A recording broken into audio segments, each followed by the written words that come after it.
Sa Re Ga Ma Pa senior season 5 title winner Pavithra தான் அப்படிங்கிற விஷயத்த இப்ப ஸ்ரீனிவாஸ் அவர்கள் மறைமுகமா சரிகமபா மேடையை அறிவிச்ச விஷயத்த பார்த்துட்டு ஒட்டுமொத்த ரசிகர்களும் அரங்கமும் அதிர்ந்து போயிட்டாங்க.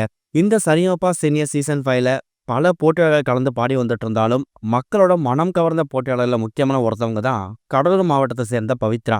இவங்களோட ஃபேமிலி பேக்ரவுண்ட் என்ன, இவங்க கணவர் இறந்து போனதுக்கு அப்புறமா அவர் ஆசை நிறைவேற்றுறதுக்காக பவித்ரா எப்படி பாடி வந்துட்டு இருக்காங்க அப்படிங்கிற பல விஷயங்களை ஒரு சில வாரங்கள் இவங்க மேடையில ஷேர் பண்ணியிருக்காங்க. என்னதான் ஒரு பக்கம் எமோஷனல் சென்டிமெண்ட் இது இருந்தாலும் இன்னொரு பக்கம் பவித்ராவோட பர்ஃபார்மன்ஸ் டாப் நாச்சா இருந்து வந்துட்டு இருக்கு. இவங்களுக்கு ஒரு மிகப்பெரிய அடையாளத்தை ஏற்படுத்தி கொடுத்த பாடல் அப்படின்னா அது தந்தன தந்தன தை மாசம் தான். இந்த பாடலை பாடினதுக்கு அப்புறம் தான் பவித்ராவோட பர்ஃபார்மன்ஸ் அடி தூள் கலப்புற மாதிரி இருக்கு அப்படிங்கிறத ஜட்ஜஸே அப்ளாஸ் கொடுக்க ஆரம்பிச்சிட்டாங்க.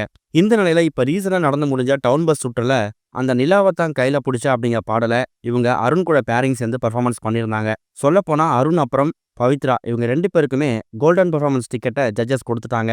இருந்தாலும் சிங்கர் ஸ்ரீனிவாஸ் அவர்கள் பவித்ராவோட பர்ஃபார்மன்ஸை இன்னும் கொஞ்சம் என்கரேஜ் பண்ணோம் அப்படிங்கிறதுக்காக கடந்த சில வாரங்களுக்கு முன்னாடி அவங்க பர்ஃபார்மன்ஸ் கொடுத்த அந்த தந்தன தந்தன தை மாசம் பாடலை ஒரு 2 வரி பாட முடியுமான்னு கேட்டிருந்தாங்க.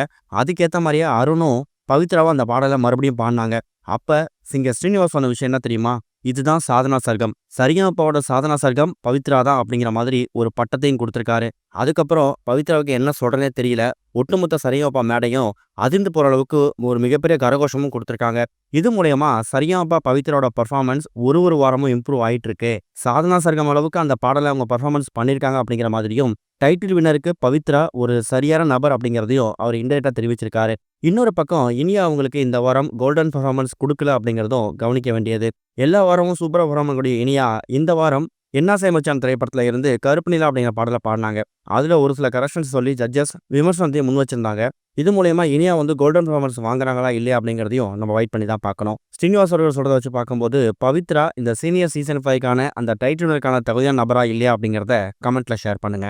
இது ஒரு பக்கம் இருக்க, அட்லி அப்புறம் அல்லு அர்ஜுன் இந்த கூட்டணியில் உருவாகக்கூடிய திரைப்படத்துல ரசிகரோட ஃபேவரட் கதாநாயகி ஒருத்தவங்க இப்ப இணைஞ்சிருக்காங்களாம். பிரம்மாண்ட இயக்குனர் சங்கர் கிட்ட உதவி இயக்குனர் ஒர்க் பண்ணவர் தான் அட்லி.